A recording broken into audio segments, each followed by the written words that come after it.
Okay, here goes nothing. 3 years ago, at the time of making this video, I uploaded my first video on this channel. So I thought I'd do something to celebrate. Before I get into the actual video, I just want to say thank you to everyone who supported me. And here's to another great 3 years on YouTube. Now let's get this show on the road.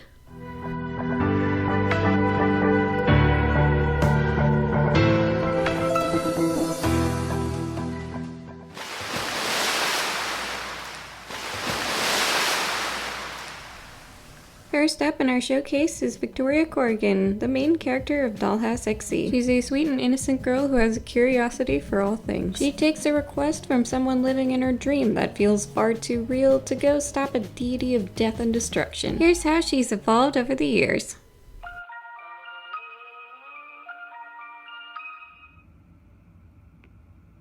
So let me tell you about my main character. Excusing the horrendous mic quality you're about to hear from my earlier videos, this is what she looks like now. Pretty cool, ain't it? And I think my art has gotten a little better as well. Even though I only drew Victoria in black and white before going into digital, I always had this color palette in mind for her, so nothing too crazy there. But I did decide to draw her hair in a bit more frazzled look because Victoria doesn't know how to do her own hair, and also it just has a mind of its own. I also changed her ribbons to just have one ribbon on the side of her head. It was given to her by her brother, so she doesn't let anyone help her try to tie it up, so it's just lopsided. Other than that, nothing too drastic. I gave her a little belt with frills because I thought, well, her dress looked a bit plain. And then I gave her riding boots instead of her little booties because I realized whenever I was drawing her with the booties, I was making her legs look completely massive. So this was an easier fix, just to have better proportions. I think Victoria looks absolutely adorable the way she is now, though she certainly hasn't had many drastic changes, unlike the character I'm going to be covering next. Speaking of which, next character please. Hakuhara, a deity of life and creation in Dollhouse XC, with a lovely garden to call home and a giant tree as her true form. She's the one who initially sends Victoria on her quest to stop a deity of death and destruction, because really, sending a preteen kid to solve all your problems is the best way to save the world. Of the unwaking resident, she's actually received the most drastic changes from top to bottom. Now let's go and see this makeover. Gotta try to get some of these designs going.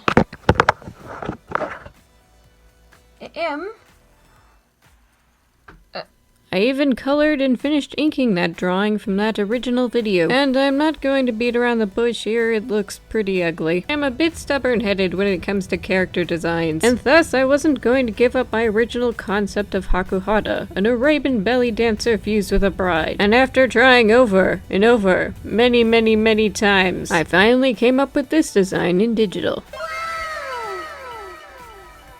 And while I did take an existing drawing and convert it into this design you see now, I still feel pretty proud of it, because I actually researched for this design, flipping through various bridal catalogs to find veils that might suit her, as well as taking inspiration for the accessories of those bridal veils to make her look all purty. Then I reverted back to a more belly dancer-esque skirt instead of the hula skirt I had in the sketch, and added feathery accessories because her name literally means white dove. So I thought that was a suitable addition, and I kept the hula bands from the sketch because, well, I just thought they looked nice. Even her hair is different because I wanted to give it a more leafy look. So yeah, definitely quite a few drastic changes over the years, to the point if I didn't directly show that these are the same character, then people probably wouldn't believe me. Although I believe my effort was not wasted and that the final result is pretty awesome. Strangely enough, however, there are some characters in Dollhouse that I haven't actually changed at all, like our counterpart.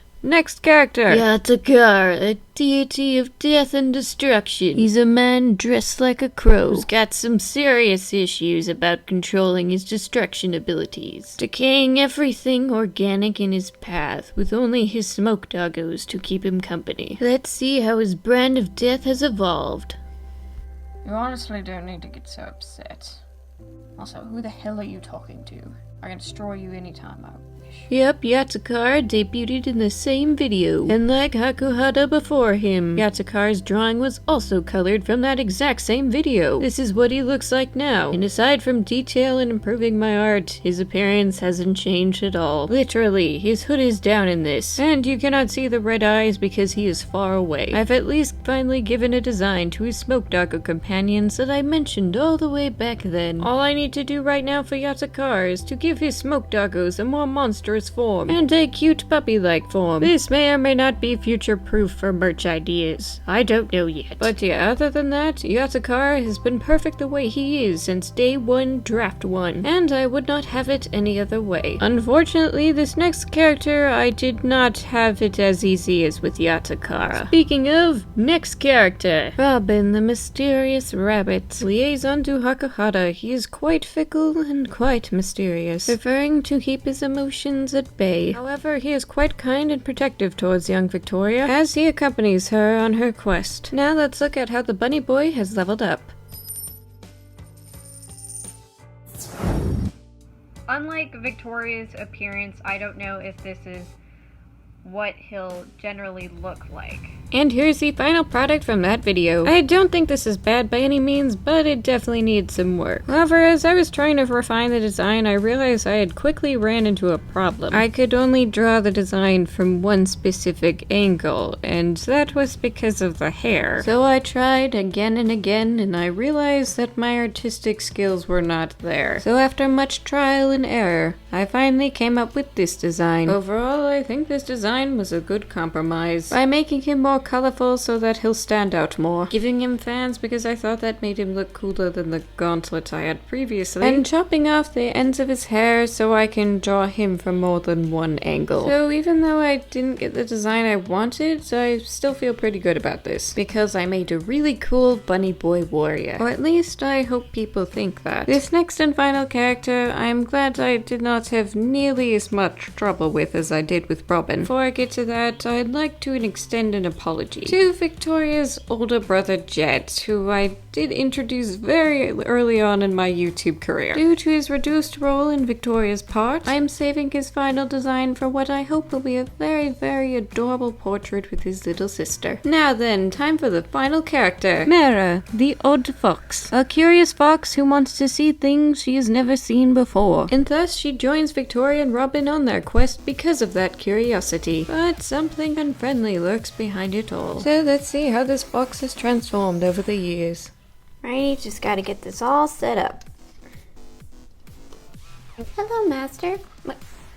Mara? Unfortunately, I can't find the drawings I used in that video, so this will have to do. I had no idea what Mara should look like in color, so I merely drew her in black and white a lot, and with a bit of red sometimes. When it came time for her individual character portrait, I still had no idea. So it took quite a bit of trial and error to figure out her color palette, including but not limited to asking various people their thoughts on the color palettes I tried out. After 2 weeks, give or take, I finally found something that I thought worked. Thus, this is what she looks like now. Like with the Yatsukara before her, her design really hasn't changed much at all, aside from giving her highlights where there was none before, and trying to give a maximum floof on her tail, because fox girls should have maximum floof. Indeed, Mara has almost been perfect since day one, draft one. I just need to figure out what she would look like in color. I think I did a pretty okay job in, making something that looks cute and also kind of unnerving. Of course, this is just one kitty's thoughts and opinions on our own work. What do you all think of the evolution of my characters? Let me know in the comments section below, and also hit the bell to be notified of anything else that I make well into the future. And before I run out of weird voices to do because I get too choked up to record, it might not be that big of a leap, but I am happy to share my progress with you all. And that is why